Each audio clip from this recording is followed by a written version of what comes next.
Y si te dijera que uno de los deportes más difíciles del mundo sigue siendo uno de los más incomprendidos, que detrás de cada salto, cada giro, cada aterrizaje perfecto, existen años de disciplina, dolor, sacrificio y una fortaleza mental que muy pocas personas desarrollan en toda su vida. Hoy vamos a hablar de gimnasia, pero no solamente del deporte, vamos a hablar de padres que no permiten que su hijo se rinda, apoyando, comprometiéndose. Vamos a hablar de un niño que entró a un gimnasio desde los 8 años, sin imaginar que algún día haría historia para su ciudad al conseguir la primera medalla de oro estatal. Vamos a hablar de alguien que entendió que los campeones no nacen cuando es una competencia. Nacen el día en que aprenden a levantarse y nadie los está viendo. Nuestro invitado ha sido atleta, entrenador, juez nacional, especialista en ciencias del deporte, fisioterapia deportiva y desarrollo integral del atleta. Ha formado gimnastas, ha evaluado a competidores en el país y ha dedicado su vida a demostrar que la gimnasia no es solo un deporte para débiles, sino una disciplina de las más exigentes que existen. Pero además ha enfrentado otro reto igual de complejo: emprender, construir una escuela y formar seres humanos antes que medallistas. Hoy descubriremos qué papel juegan los padres en el éxito de un hijo, porque el talento sin disciplina rara vez llega lejos. ¿Qué errores están cometiendo muchos entrenadores y cuál es la diferencia entre un niño que abandona sus sueños a uno que termina convirtiéndose en campeón? Prepárate para una conversación que va mucho más allá del deporte, porque este episodio no trata de gimnasia, trata de carácter, trata de disciplina, trata de una mentalidad necesaria para lograr algo extraordinario. Con ustedes, Samuel Bota.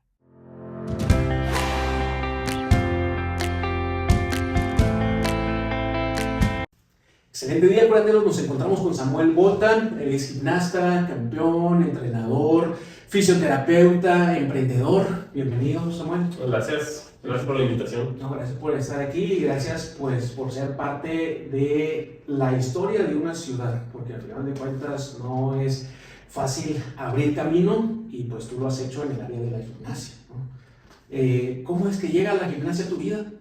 Bueno, primero que nada, yo estuve en otros deportes antes, en karate, en béisbol, pero hubo unas Olimpiadas del 2008 en donde a través de la tele vi lo que es la gimnasia. Y desde ese momento yo dije, no, yo necesito hacer eso. Eso, me llama la atención eso. Sí. ¿Qué edad tenías en ese momento? Tenía 9 años tenía. 9 años. Y ahí, por ejemplo, muchas veces uno de niño dice, yo quiero el carrito, y ya que lo tiene, a veces le aburre. Sí. ¿Llegó a pasar algo contigo en la gimnasia en ese momento, a esa edad? No, la verdad es que desde que empecé, lo sentí algo que encajaba perfectamente, amoldado. Aquí soy. Sí. Y ahí, ¿quién le inculca la constancia de los entrenamientos a quién? Porque a esa edad pues no iba solo. Ajá. ¿Tus papás a ti o tú a tus papás? Híjole, un poco de los dos.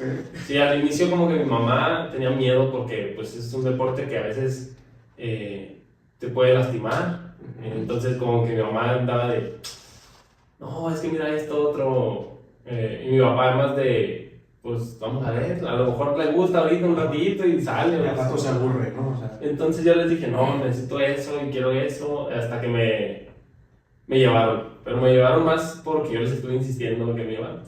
Y ahora una vez que estaba ahí, empieza la preparación para el primer estatal que iba a ir yo, que es donde hablamos con los entrenadores y ya nos dicen, no, pues es que si voy a ir a la competencia estatal ya necesito ahora sí más compromiso, no faltar. Yo dije, sí, pues es lo que me gusta, dije. ¿ahí ya qué edad tenías? O sea, tú entras a los 9, sí, justamente. Fue de cierta manera rápido, ¿no? Sí. Que notaron algo de talento, dijeron, Sí. que tiene talento para esto. Sí, porque de ahí, antes de ir al estatal, pues hacer lo que es el municipal. Y en el municipal yo nada más tenía 3 meses entrenando o algo así. Muy poco. Sí. Ya cuando en el municipal ven que tengo cualidades, entonces ya fue cuando hablan y todo. Y ya es cuando decido yo, no, sí, les dije, pues es que no quiero faltar ningún día. ¿Hablaron nada más contigo? ¿Hablaron con tus papás también? Todos juntos, ¿Todos ajá. juntos? Sí. ¿Y tus papás qué dijeron? Hijo, es como que, pues sí, vamos a apoyarlo, ¿no? Sí, ya estando ahí ya fue como, pues vamos a a ver qué pasa también a un futuro. Ahí, por ejemplo, ¿qué consejo le das a los papás que a veces ven que sus hijos tienen talento, pero ellos como que dicen, a lo mejor él mañana se aburre o no va a vivir de esto? Así suele pasar mucho.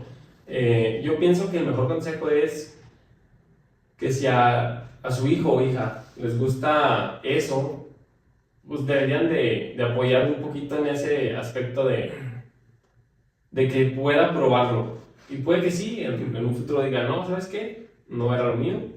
Pero también puede surgir la maravillosa ruta de que, oye, si es lo mío y me está yendo bien y más que nada, no adelantarse al futuro, ¿no? O sea, es lo que quieres ahorita, vamos a darle. Al final de cuentas es una herramienta más, ¿no? O sea, Sí. no sabemos si el día de mañana la vayas a usar, pero es mejor tenerla y no ocuparla que en un futuro necesitarla Y no haberla no tenido. haberla desarrollado, ¿no? Sí. Hablando de herramientas, ¿qué otras habilidades blandas te llega a apoyar lo que es la gimnasia? O sea, ¿qué otras cosas descubriste aparte del ejercicio? Yo creo que precisamente es lo que se me viene a la mente con lo que estamos platicando anterior. Trabaja mucho en la mentalidad de la persona porque es un constante error. Tú estás trabajando en un elemento, en un ejercicio, y constantemente estás equivocándote.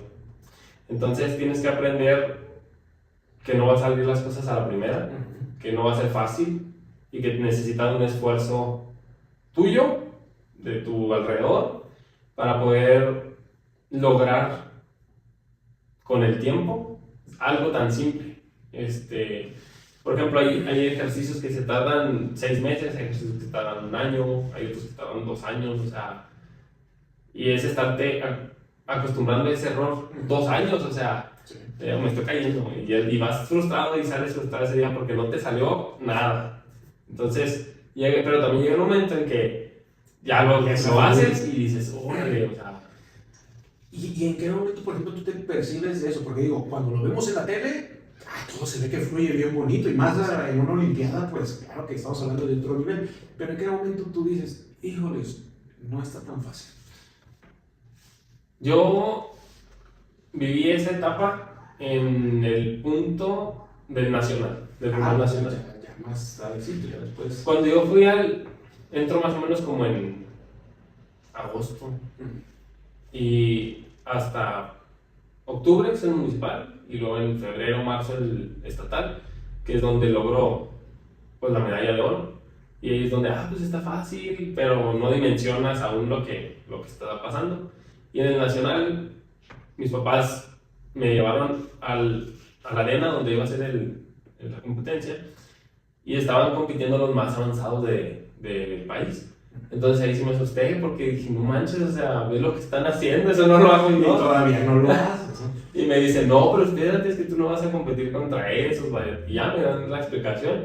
Bueno, muy bien. Y entonces en ese nacional, yo me acuerdo que quedó como en el lugar 18 de 56. Y es donde dices, ok, o sea, en el estado estuvo fácil, pero aquí ya estoy viendo que ya hay competencias y otros estados fuertes como Nuevo León, Baja California. Y dices, ok, entonces tengo que enfocarme y trabajar más y no quedarme con la sensación de que, pues ya gané el estatal, soy de los mejorcitos del estado, ya con eso, ¿no? O sea, como ir más allá y decir, no, sí, necesitas ponerle más pila, no es algo tan fácil. Cuando tú ganas el estatal, pues ahorita Parral está haciendo ruido, pero en ese tiempo ya se escuchaba a Parral como con deportistas destacados en el área de gimnasia. Normalmente no, siempre estaba Chihuahua o Juárez, que eran los que traían el poder. Entonces cuando llegamos al estatal, también todos los entrenadores de Chihuahua y competidores se quedan de que, o sea, ¿de dónde salió este? ¿No? Y en el nacional, precisamente era lo que buscaban.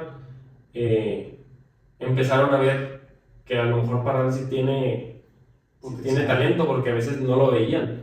Entonces es cuando empiezan a decir, ok, vamos a hacer como un equipo estatal para traernos una medalla nacional por equipos, que es lo que pasa posteriormente. éramos dos de Chihuahua y yo, y ya fue cuando nos trajimos el segundo lugar por equipos a nivel nacional. Dicen que la unión hace la fuerza, pero ahí qué barreras tuvieron que romper para que pues empezaran a integrar un equipo fuerte de diferentes lugares.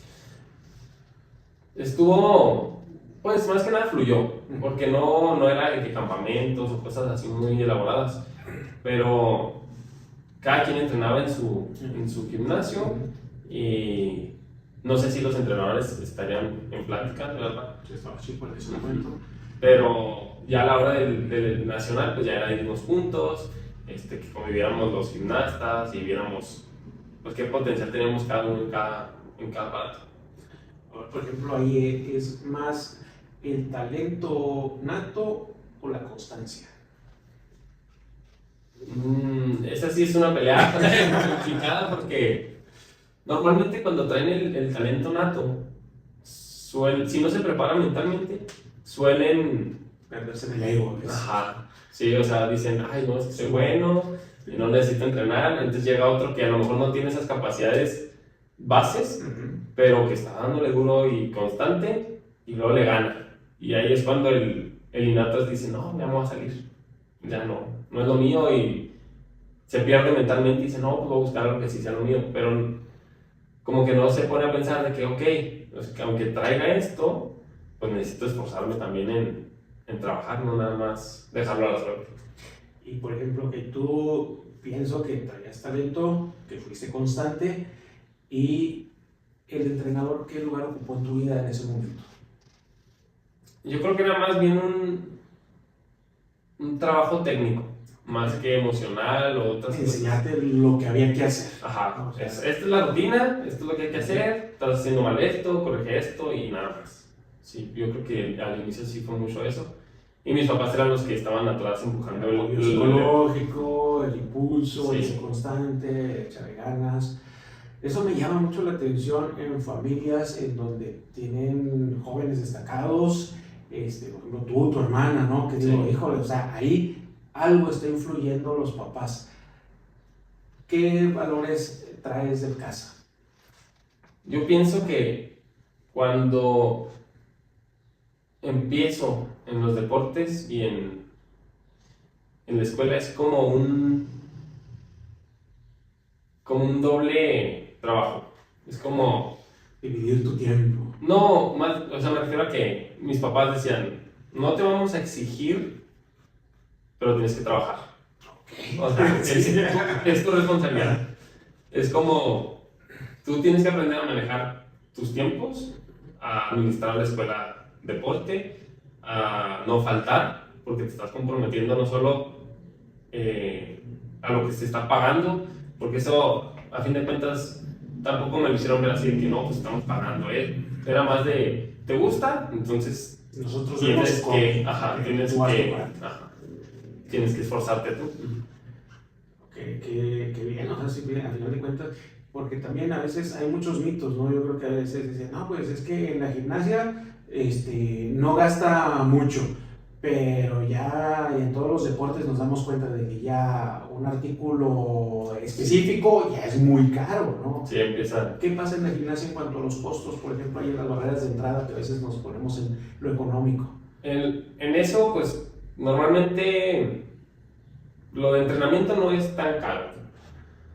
Lo de competencia. Solemos entrenar, pues, normal con ropa deportiva, los más grandecitos, incluso en tiempo de calor, un short, sin playera, las niñas en el leotardo. El leotardo de entrenamiento, pues, no pasa de 800, 600 pesos.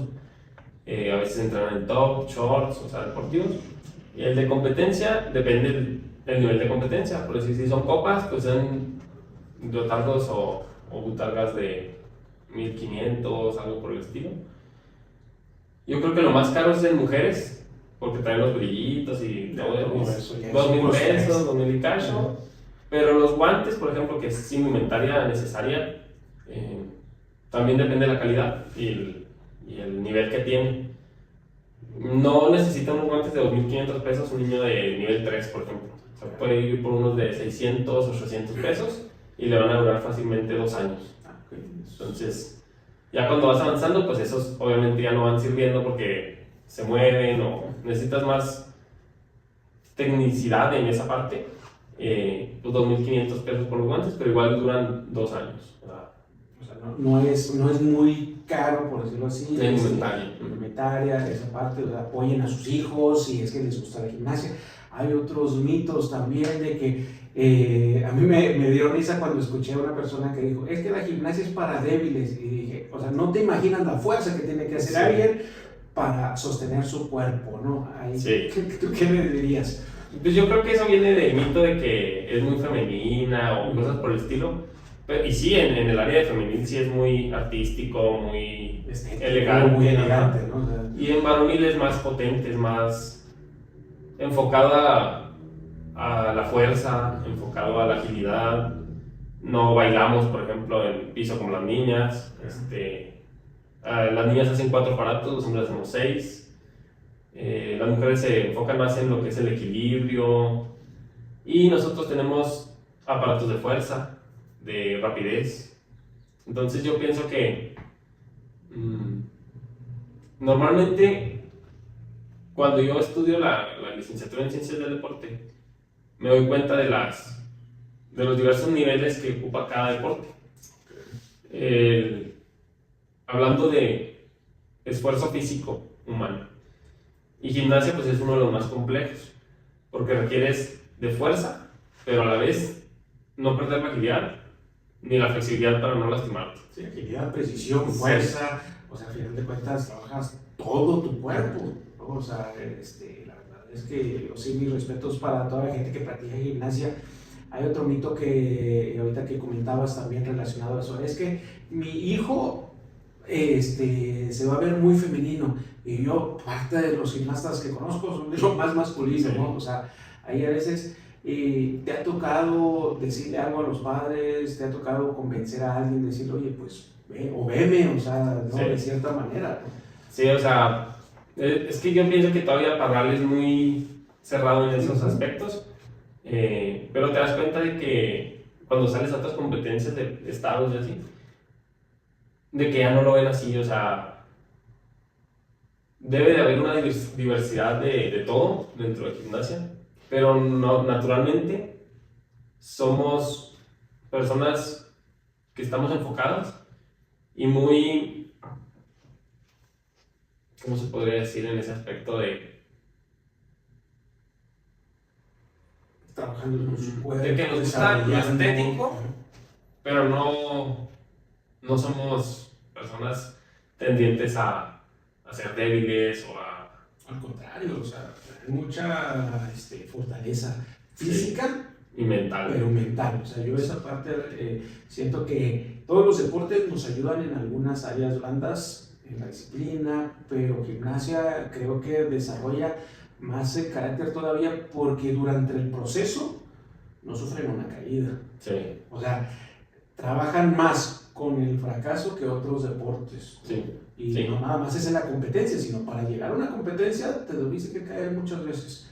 Pero para llegar significa que cada una de esas veces te volviste a levantar. Ajá. Sí, esa es una enseñanza básica de la gimnasia. O sea, por más veces o de la manera más fea que te caigas, pues te tienes que levantar sí o sí. Claro que lleva su proceso, o sea, depende también de la caída, depende de lo que hubo, pero pues tienes que ser mentalmente fuerte y decir no porque me haya caído en este ejercicio nunca más no voy a volver a hacerlo, o sea. Sí, esa parte es continuar, al final de cuentas, y así es la vida. Nos enseña que tenemos que seguir, ¿no? O sea, un proceso de duelo que ya hemos vivido, la vida continúa. Sí. Y esa parte creo que gimnasia lo tiene muy marcado en su proceso de preparación. Y eso tú de cierta manera ahorita ya lo vives, ¿no? Pero en aquel momento como niño lo llegaste a estar, a ser consciente en un punto de que te tenías que levantar cada vez que te cayeras. Yo creo que al inicio era más natural, era... Sí, como niño pues, sí, te caes, ¿no? O sea, y ya Yo creo que como en secundaria es cuando empiezas a ver ese, esa enseñanza que te deja la gimnasia. Es como analizar y decir, oye, si me estoy cayendo aquí y me estoy levantando y me pasa algo, una situación externa en la vida, entonces ya lo empiezas a ver de la misma forma y decir, ok, entonces también acá tengo que hacer lo mismo. Tú empiezas chico a entrenar y ¿a qué edad empiezas a enseñar? Yo empiezo a enseñar hasta los 16 años. Dices hasta los 16 años como si fueran los 40. Porque es cuando empiezo a notar que no solo es trabajar en mí, sino que también puedo ayudar a otras personas a desarrollar lo que les gusta. Empiezo con un campamento de verano y mezclaba lo que era gimnasia con la preparación física. Entonces me voy dando cuenta de que en realidad me gusta esa parte de ayudar a otras personas, no solamente entrenar yo. Qué bueno que comentas esa parte de la enseñanza, porque yo soy maestro también y a veces yo les digo, pues es que enseñar es ayudar. Sí. Y indirectamente uno también refuerza las situaciones y los conceptos y los conocimientos, ¿no? Ahí, ¿qué aprendiste en tu parte de entrenador cuando empezaste? En las etapas iniciales de entrenador aprendí que somos bien diversos las personas, o sea, y aunque trabajamos en grupo de 10, 15, 20, particularidades. cada persona tiene sus problemas y sus fortalezas. Entonces, y luego también depende mucho del estado de ánimo que trae cada uno en cada día, o sea, un día puede venir muy bien y le sale todo y al día siguiente ya no quiere nada, y sobre todo en etapas de adolescencia, que es cuando se ponen más complicados, ajá, o empiezas a decirle como entrenador de, vamos a hacer esto, y no quiero. Oye, si no estabas contestando, pero pues ya entró en la etapa de adolescencia y empiezas a ponderar. Y al día siguiente viene como si no hubiera pasado nada, como si estuviera... ¿Y cómo lo manejabas en ese momento? Digo, porque también estabas chico, ¿no? Sí. ¿Te veían como una autoridad en ese tiempo? Sí y no, porque era como, ok, él me está diciendo qué hacer, cómo hacerlo, seguían las indicaciones, pero también bromeaban de vez en cuando conmigo, así como, pues estás chavo, ajá. Sí, se presta mucho eso cuando uno empieza joven, a que pues es como que de nosotros, ¿no? Ajá, sí. Pero pues ya el momento en que veían que tú les enseñabas, que sabías más, incluso que lo hacías, porque todavía competías, ¿no? Sí. En ese momento, pues ya te ganabas también la autoridad técnica, ¿no? Uh-huh. Y eso pues también hacía que pues ellos hicieran lo que sí, pues sí. tú ya estabas logrando, ¿no? Como que veían un ejemplo, así, en lo técnico. Es que es la mejor forma de educar, al final de cuentas, la palabra dice envejece, pero el ejemplo arrastra, ¿no? Sí. Y ahí pues ver a su maestro, que su entrenador, que estaba compitiendo todavía, pues no es el clásico, perdón que lo diga por mis maestros de educación física, ¿no? Que es el maestro de educación física y ese es el gordito, ¿no? Sí. No, tú estabas compitiendo, estabas en un buen momento. Uh-huh. Ahí, dentro de tus competencias, ¿cuáles han sido tus logros pues, que recuerdas más? Pues recuerdo la del estatal, el primer oro. Ajá. El primer oro para Parral sí, también es... Yo no sabía hasta que ya llegamos acá a Parral otra vez. Me dice, no, pues es que nunca habíamos ganado un oro para Parral en gimnasia. Y fue como que, de chiquito no dimensionaba. Y otra es cuando me empieza a entrenar mi papá. Porque también ya entra la etapa donde mis papás empiezan a capacitarse como entrenadores. Y luego ya decidimos entrenarnos, que nos entrenaran ellos, a mi hermana y a mí. Entonces, el primer nacional que yo voy con mi papá, me traigo un tercer lugar. Cuando antes no había estado en los 3 primeros lugares. Y fue en un aparato nada más. No me acuerdo si fue en Cabo de Canarzones, creo. Y entonces dije, bueno, me quiero especializar en Cabo de Canarzones. Pero a pesar de que ese año, el siguiente año, entrenamos mi papá y yo en arzones fuerte, ese año, el siguiente nacional, no ganó en naciones, ganó en salto, segundo lugar. Entonces fue como que, qué loco que a pesar de que quisimos en ese, Sí.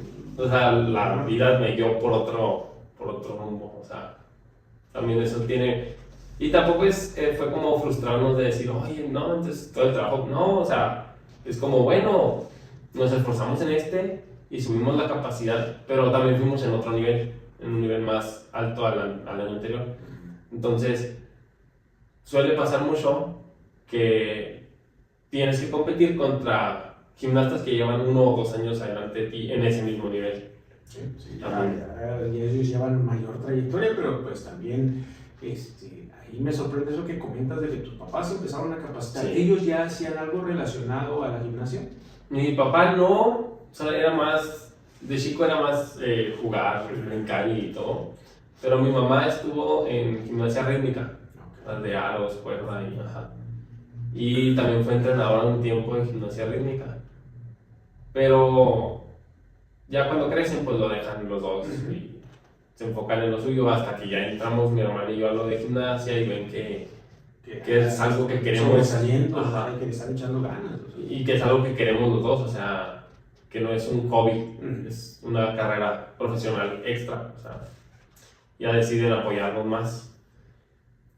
Y ahí pues apoyarlos y comprometerse con ustedes realmente, Sí. ¿no? O sea, porque pues ya también meterse a conocer, una cosa es echar porras y otra cosa es decir, bueno, yo voy a perfeccionar un poquito lo que es la técnica, ¿no? Sí. Que estás haciendo ahí, dices que tu papá no tenía nada que ver y de repente Sí, no. dice, pues voy a echarle los kilos con mis hijos, ¿no? Sí. Ahí, ¿cómo lo viste? ¿Te sentiste invadido? ¿Te sentiste apoyado? ¿Qué pasó por tu mente en ese momento? No, yo lo sentí más como un apoyo. Sí, no. De hecho, es algo de la dinámica familiar que pasamos más tiempo juntos. Y pues es parte de convivir más con ellos. Y luego en los viajes también, o sea, como viajamos juntos, nos divertimos, ya es como entrenador gimnasta, ya acabo competencia y luego haces viaje familiar. Ajá, sí. Qué bonito, ¿verdad? Esa parte. ¿Qué papel piensas que influye la familia dentro del desarrollo de un deportista? Y es esencial porque a veces los papás son los que frenan al mismo deportista, ya sea por económica, que igual yo siempre he dicho que si se quiere se puede. Entonces, en cuanto a lo económico, pues hay formas de buscar el apoyo, el el recurso. vender, rifas. Sí, cualquier cosa es ayuda. Otras veces es la mentalidad de México. También México tiene una mentalidad negativa hacia el deporte, a pesar de que todos hemos visto que México tiene potencial en deporte, porque dicen, no, es que no vas a vivir de eso, o sea, tú enfócate en la escuela. Y pasa mucho que empiezan a batallar con matemáticas, por ejemplo, tal persona. Porque eso también es otra cosa. El deporte como, bueno, y sobre todo gimnasia, como activa los dos hemisferios cerebrales al estar trabajando, todo. Es muy raro el gimnasta que batalla en la escuela así de que reprueba y reprueba. A lo mejor en una materia particular, pero no es porque no tenga la capacidad cerebral, sino más porque no le gusta y no le puso atención. Entonces, aquí los papás son muy de, ay, ¿batallaste en mates? No, métete a clases de mates. O en inglés, métete 3-5 horas en inglés. Y ya te quitan Y luego ya no parte quieren. del entrenamiento, ya empiezan a... Y entonces, a lo mejor sí, o sea, avanzas allá, pero esta también era parte esencial del atleta y del gimnasta. Y a fin de cuentas, termina creciendo el atleta y ni siquiera se dedica a algo que use las matemáticas implícitas o el inglés. Y entonces dice, bueno, uno como entrenador güey, dice, o sea, le quitaron el sueño al niño. Y luego el trabajo del entrenador también es como, o sea, yo trabajé en ese niño un año, y para que al final tampoco Si no lo apoyaran, fuera no sé. a lo suyo, pues está complicado. Entonces esa parte también es como yo les digo normalmente, ok, se portó mal en la escuela, castigarle el celular, la tele, algo que no le esté nutriendo en sí. Que lo distraiga. Pero el celular, digo, el celular, por ejemplo, quítaselo en la casa y luego ponte a hacer tomates, muy bien. Pero ya llevo todo el entrenamiento, hay que ser responsable. Pues es que al final de cuentas el deporte es constante y les genera también valores y como dices, en la parte de la gimnasia trabajan ambos hemisferios, desarrolla habilidades cognitivas, habilidades de razonamiento, ustedes tienen que tomar decisiones en fracciones de segundo, Sí. ¿no? O sea, son cuestiones que ayudan ya dentro de la parte profesional, laboral, estudiantil, a desarrollar también mejor algunas situaciones, algunos problemas, ¿no? Que se pueden presentar. Ahí esa parte que bueno que ahorita lo comentas. En cuanto a tú vas desarrollándote, entras chico, ya empiezas a entrenar, ya obtienes buenos resultados, y de ahí pues llega una parte decisiva a veces en la vida de todos. Y ahora, ¿qué carrera voy a escoger, no? ¿Cuáles eran tus posibilidades? ¿Qué pensabas? ¿Hacia dónde te ibas a dirigir? Yo, desde prepa, estuve en la Cervantes. Entonces, nos llevaron a un viaje de estudios a Monterrey para ver diferentes prepas. Y siempre he tenido el problema de que me gustan muchas cosas. Me gusta esto y ni siquiera se compagina, ¿no? Entonces, yo les decía a mis papás, es que hay algo se tiene que estudiar para ser profesional en esto. Entonces ya encuentro la carrera de ciencias del deporte, porque era otra cuestión que yo decía, es que educación física no me gusta, porque va muy apegado a lo que es escolar. Ajá. Entonces digo, yo quiero algo que profesionalice el proceso de deporte, no de enseñanza escolar. Ajá. Entonces ya encuentro la de ciencias del deporte. ¿En dónde la encuentras? En la Autónoma de Nuevo León, en Monterrey, en la Facultad de Organización Deportiva. Y les digo a mis papás, oigan, yo quiero estudiar eso. Ya me dijeron, no, pues tú estudias lo que tú quieras, o sea, es tu camino, es tu vida y tú eres el que vas a saber qué hacer con ello. Si te equivocas, también es tu responsabilidad. Muy bien. Pero cuando es lo del examen, es la misma etapa y el mismo día de las competencias de nacionales. Entonces, les digo a mis papás, no, les moví a nacionales. Y ya me dijeron, ok, pero mientras, ¿qué vas a hacer? No, pues me meto a otra cosa que también me gusta y le dije, me metí a arquitectura. Entonces, cuando entro a arquitectura, obviamente mis papás también idealizaron a su hijo como arquitecto, gimnasta y todo, ajá. Y ellos no me dejaron de decir, complementa las dos. O sea, porque en ese entonces ya estaba de entrenador, de gimnasta y de estudiante. Entonces me dijeron, no, complementa las dos. Y siempre he sido, en ese aspecto, muy duro conmigo mismo, decir, no, o sea, si tengo estos tres caminos, tengo que trabajar en los tres y poder. Entonces llega el momento otra vez del que sacan fichas otra vez para estudiar de nuevo. ¿Cuánto costó? ¿6 meses? Un año.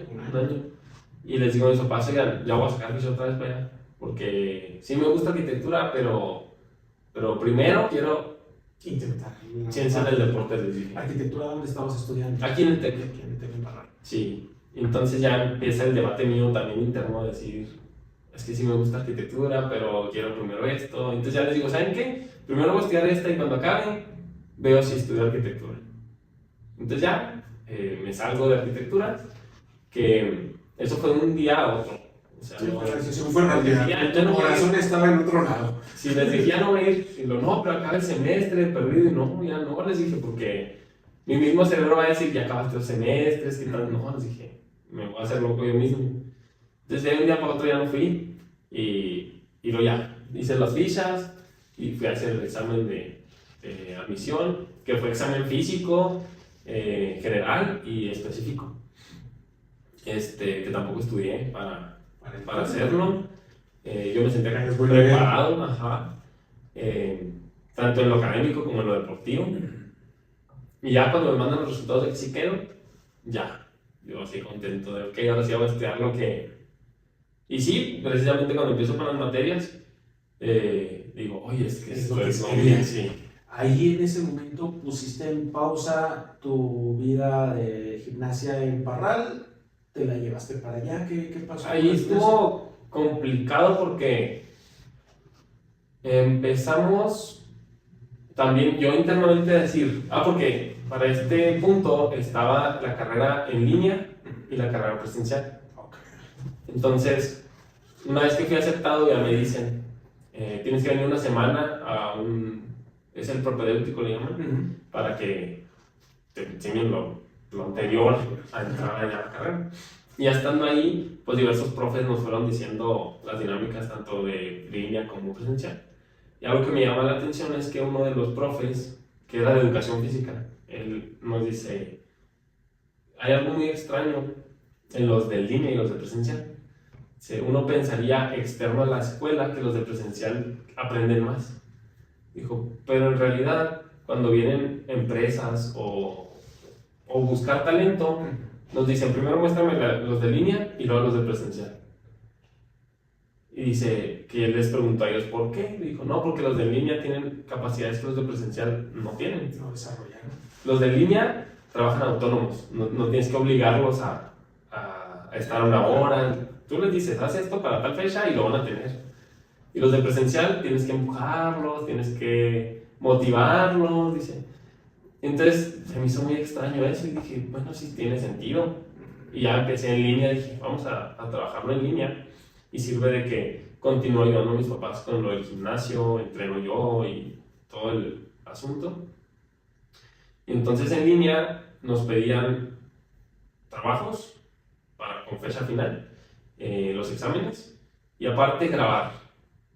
Tú tenías que grabar lo que te pedían. Y trabajar autónomo.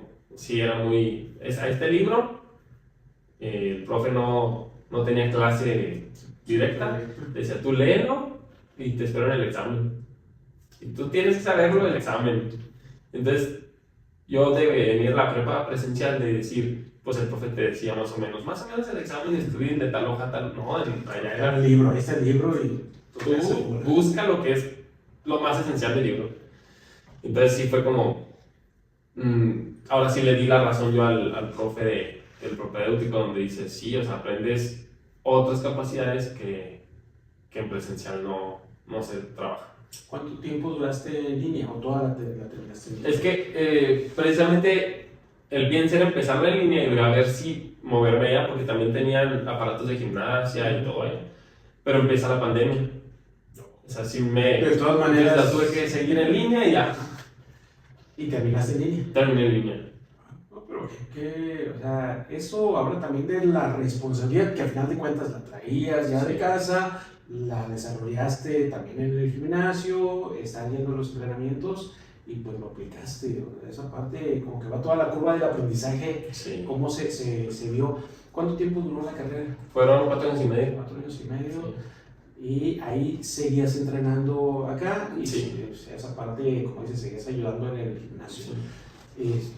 Ahí ustedes, ¿cuándo es cuando deciden poner un gimnasio? Fue precisamente en la pandemia. Nosotros estábamos trabajando en otro gimnasio, que era el Corpus, y con la pandemia cierran. Entonces, mis papás ya habían estado comprando aparatos. Para ustedes. Sí, O sea, ajá. no me imagino, así como que, ay, ¿qué tienes en la sala? Está. Sí. Ustedes sí tenían su casa, de cierta manera. ¿Cómo era? O sea, no, porque el gimnasio Corpus era de femenil nada más. Ok. Entonces, los aparatos de varonil los metimos ahí para estar trabajando las dos. Ah, ok. Sí, nos pusimos de acuerdo con la dueña. Y ya era como un ganar. Ajá. De cierta manera, o sea, prendo mis aparatos, puedo entrenarme y tú los tienes, ¿no? Sí. De cierta manera. Y aparte pues tienen los entrenadores y todo el ajá. Y los de femenil los iban comprando, no sé si veían a futuro otra cosa, mis papás o no, pero ahí los tenían guardados en la casa. Ajá. Y ya cuando entra la pandemia, pues cierran el gimnasio y dijimos, no, pues necesitamos seguir entrenando y los montamos en la casa, ahí en el patio. Montamos lo que vimos más esencial, que era la barra fija, las asimétricas, el caballo con razones y unos anillos de entrenamiento. Y lo del piso es un colchón inflable que bota. Entonces, pues ya dijimos, pero ya tenemos la mitad. Lo básico de cierta Y manera ahí para entrenamos. mantenerse también ustedes, ¿no? Sí. Esa parte, ahorita que comenta de mantenerse como deportista, un deportista genera cierta memoria mecánica, pero como que ¿cuánto tiempo no es recomendable que deje pasar sin entrenar? Ahí sí está complicado también. Cuando ha pasado, por ejemplo, que mi hermana fue a Taiwán y no podía entrenar como tal gimnasia. Fueron 5 meses. Y volvió y fue casi empezar de ceros varios elementos de los que ya tenía dominados.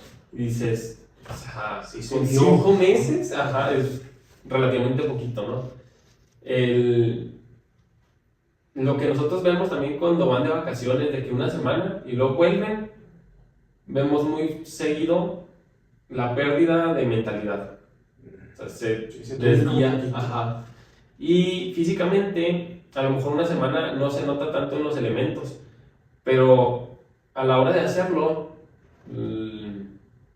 la niña o el niño sí refiere así como que me siento como si lo hiciera lento, como si me pesara más. Con una semana ya estás sintiendo eso, entonces es como... Y digamos, mi hermana no dejó de entrenar como tal, o sea, sigue haciendo fuerza, flexibilidad, lo que es baile, o sea, no dejó por completo el entreno. Se vio el cambio. Y se vio el cambio. Sí, eso aparte de qué bueno que de cierta manera ustedes dijeron, vamos a ponerlo en nuestro espacio, Sí. Pues para continuar y no perder todo ese impulso que llevaba, porque estamos hablando de que ya cuánto tiempo llevabas entrenando en ese punto. Sí, fue desde el 2008 hasta lo de la pandemia, pues ya como 13 años, 12. 12, 13 años, o sea, y perder ese impulso, pues...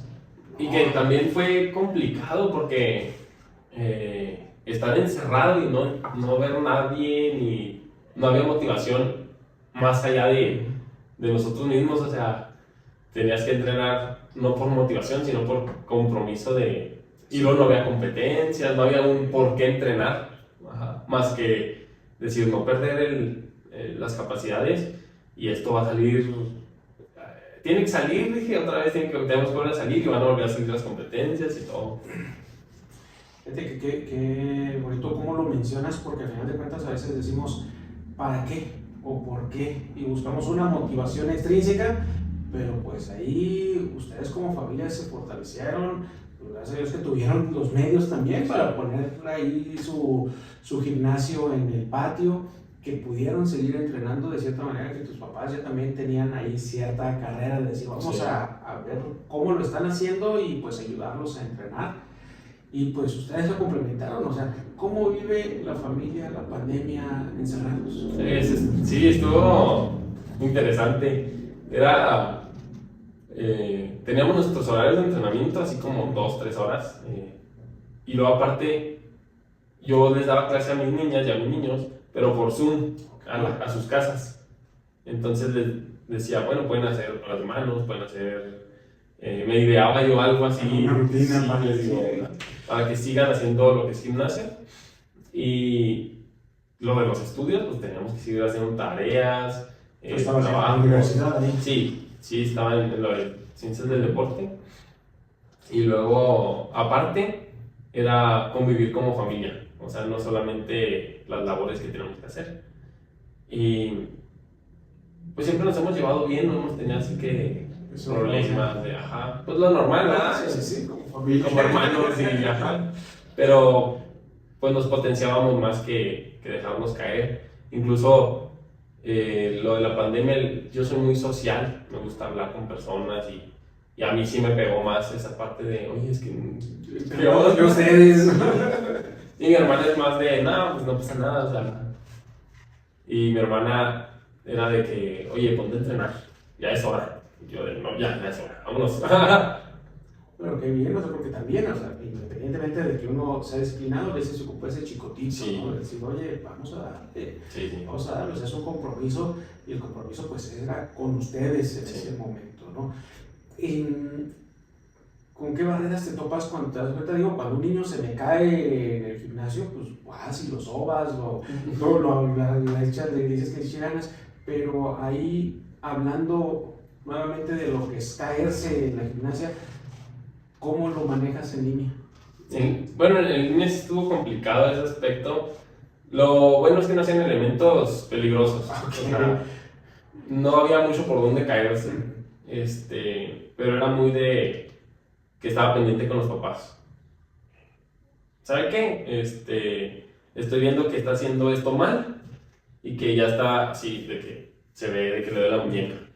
Entonces, era, póngale calor, esto, o sea, veía también lo que estaba pasando, que sentía, pues no podía ir a hacer el diagnóstico palpatorio, ¿verdad?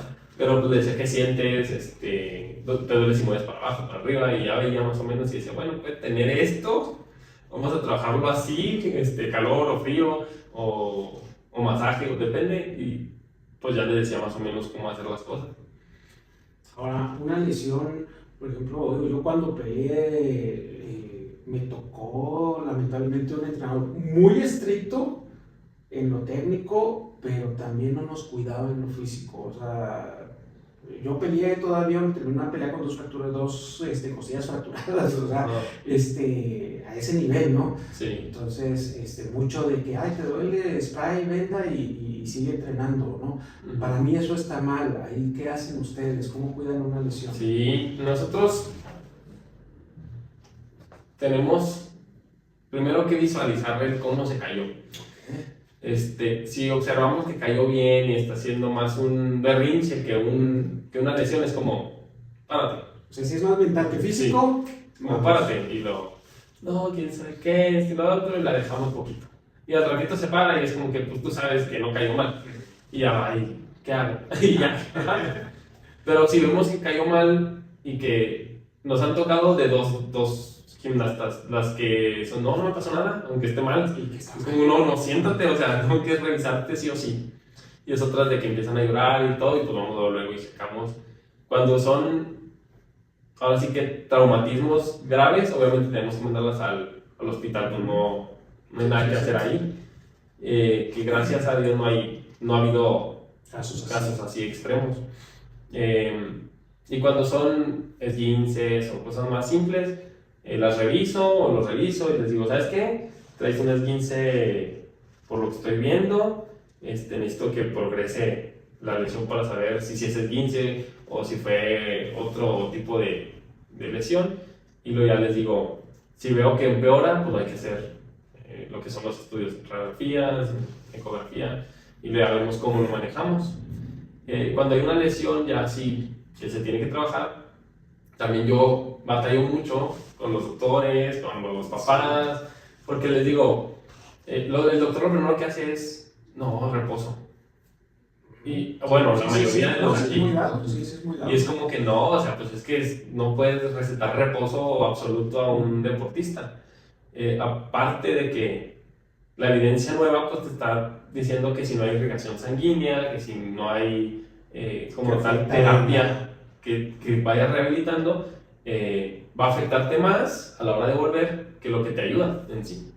Entonces con los papás es como que es que el doctor me dijo, y yo pues sí, pero el doctor no está enfocado en medicina del deporte. Les digo, él lo ve como una persona normal, y una persona normal pues no necesita seguir con actividad física, puede pararlo y no le va a pasar nada. Pero el deportista, les digo, va a perder todo, o sea, pierde lo que es lo que hablábamos hace mentalidad, una semana, en 2 semanas pierde muchas cosas, ¿no? Y luego es cuando yo también me preparo con diplomados en fisioterapia deportiva. En la carrera me dieron pues todas las bases anatómicas, morfológicas, y luego llevamos lo que es fisioterapia, técnicas de intervención, y luego ya decido yo también abarcar más y decir, bueno, voy a entrar uno en ortopédica, en fisioterapia deportiva, y actualmente estoy haciendo uno en medicina del deporte. Entonces es cuando yo voy aprendiendo también más de cerca el proceso de recuperación del cuerpo, y les digo, mi recomendación es esta. Ya ustedes son los papás, ustedes saben lo que quieren hacer con ella. Les digo, normalmente cuando hay una lesión del tobillo, por ejemplo, pues procuro poner terapia de lo del tobillo, pero trabajamos todo lo que no conlleve el tobillo. Por eso es muy bueno. Pueden hacer dominadas, pueden hacer barras y obviamente ejercicios que no vaya a decir, tiene el riesgo de caerse y volver a lastimar el tobillo. No, pero fíjate que ahí no solamente estás rehabilitando el cuerpo, sino también la mente, de decir, o sea, ok, me estoy lastimado de una parte de mi cuerpo, voy a cuidar eso, pero voy a seguir. Tengo todo esto. Sí, esa parte, qué genial, la verdad. Fíjate que no, hasta ahorita que lo comentas, no había meditado de esa parte a veces en que a veces no le hacemos un traje a la medida al paciente y así se debiera de ver, ¿no? A veces lo generalizamos dentro de nuestras, lo que aprendimos en algún momento fue eso, reposo, lleno, compresión y vámonos, ¿no? Pero pues sí ocupa seguir moviéndose. Un deportista, a final de cuentas, esa parte de medicina del deporte es parte de lo que nos enseñan, porque a final de cuentas parte de la medicina es que ese paciente se reincorpore a sus actividades, y si es deporte, más rápido, sentar en la banca mucho sí. tiempo, ¿no? Esa parte, qué bueno que lo comentas. En fisioterapia, ahí te sirve mucho al momento de que tú dices, bueno, pues voy a entrar, pero ¿tú viviste en algún momento alguna lesión? Sí, no, bastantes. Hubo, bueno, antes de estudiar incluso la carrera, tuve lesiones. Tuve una en un nacional, y entonces desde ahí yo empecé a ver esa diferencia, porque en el nacional tuve una lesión del cartílago de crecimiento del codo. Entonces pues me inmovilizan, ¿no? Luego me llevan al hospital que tenían y estaba un médico del deporte. Entonces ya me revisan y me dicen, no hay necesidad de mover nada, de abrir nada, nomás te voy a enyesar y necesito que estés 3 semanas con el yeso. A lo más, dijo, 3 semanas y media. Y ya nos da el número de contacto y todas las cosas que tenía que hacer. Y ya me dice, pero puedes entrenar todo lo que no te duela del codo. O sea, tienes piernas, tienes abdomen, abdominales, sentadillas, digo, cosas que no conlleven el brazo. Entonces llego aquí a Parral y pues sí, trabajo así, llego al hospital normal. Y luego les digo, ya venga que me quiten y luego, no te lo podemos quitar, son 1 mes y medio de perdido. Y yo de, ¿cómo? Y yo, sí, para que sales bien. Entonces le hablo, bueno, me hizo pagar, sí. Oye, acá me están diciendo esto. Y luego fue cuando dijo él, es que no lo están viendo como un atleta, lo están viendo como una persona normal. Y si una persona normal tiene procesos de recuperación más lentos. Dijo, el deportista con el metabolismo que maneja es acelerado. Dijo, en 3 semanas ya está. Dijo, déjaselo 1 semana más, 4, dijo, para que no se arriesguen ustedes, que estén tranquilos y que, dijo, pero no, 1 mes y medio es demasiado, dijo, no va, sí, o sea, no va a haber dijo, mayor beneficio. Después de que se lo quiten en 1 mes y medio, vas a tener que ir a terapia, en vez de ser 2 semanas, con lo que te doy yo, va a ser 1 mes y medio otra vez, o sea, son 3 meses de no poder hacer tus ejercicios bien. No, pues sí, tuvimos que quitar el yeso, la terapia física, y dijo, no, o sea, está súper bien. Al mes y medio precisamente ya estaba otra vez haciendo mis ejercicios normales de gimnasio. Y fue cuando ahí empecé a ver de que, necesitamos ver al cuerpo del deportista como punto de aparte. Sí, algo distinto. Digo, y ya fue cuando yo también empiezo a analizar las lesiones menores que yo tenía. Digo, entonces, ¿qué hago? Porque el fisio me dice esto, el doctor me dice esto. Ya fue cuando empiezo a analizar y estudiarme más y ver pues, las tendencias de la ciencia. Y decir, bueno, entonces tengo que hacer esto. Y los estudios realmente ahorita nos indican de que el deportista se debe manejar distinto, que tiene unos procesos de recuperación también distintos. Sí, y esa parte, así como lo comentas, es correcto, y qué bueno que como entrenador lo estés llevando, ¿no? Sí. Porque también pues eso habla de que cuidas a tus muchachos, cuidas a tus jóvenes, a tus alumnos, y creo que eso así debieran de ser los entrenadores. Tú comentabas también que tu entrenador en algún momento te enseñó mucho la parte técnica. Tú ahorita estás manejando la parte técnica, pero también estás llevando algo de mentalidad. ¿Qué les enseñas también en ese aspecto a tus alumnos? Bueno, en ese aspecto sí trabajo mucho lo técnico, lo de rehabilitación, y con lo de mental es más complicado todavía que lo físico. Lo físico, sí, es como un mundo aparte.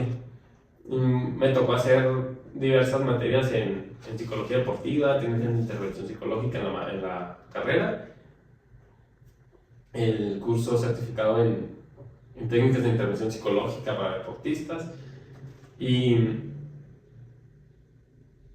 es muy complejo estar trabajando en las tres cosas al mismo tiempo. Entonces, ahorita lo que yo hago es, nos enfocamos en lo técnico y lo físico, y si surge alguna problemática mental, ahora sí, contigo específicamente, ven, vamos a ver qué hacer.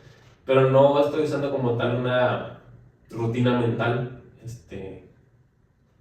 porque el tiempo no me lo permite, más que nada. Pero también, o sea, de cierta manera, traes herramientas. Sí, sí, ya al momento es que pasa algo, pues ya es como que, ok, ustedes van a hacer esto, esto y esto, y lo tengo, vamos a platicar.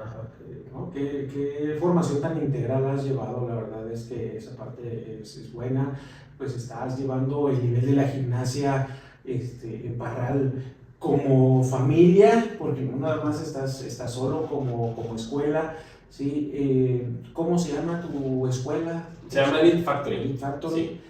Sí. Y pues al final de cuentas también tus alumnos creo que ya estás obteniendo resultados ahí. Entonces creo que se va cerrando el círculo, ¿no? Y pues parte de la vida yo pienso que tenemos que impactar de manera positiva a la gente, hacer una gran cadena de favores, y es lo que estamos buscando en Multiplicando Voluntades. ¿Tú qué entiendes cuando escuchas Multiplicando Voluntades? Yo soy de los que piensan que si trabajas solo no se llega muy lejos. Se necesita ver y aprender del alrededor y de las otras personas para poder llegar a una carrera larga. Pienso que si yo apoyo a tal persona o tales personas y en lo que yo sé y puedo ayudarles, y ellos me apoyan en lo que saben y pueden ayudarme, pues se hace una pirámide, por así decirlo, más bonita, más grande.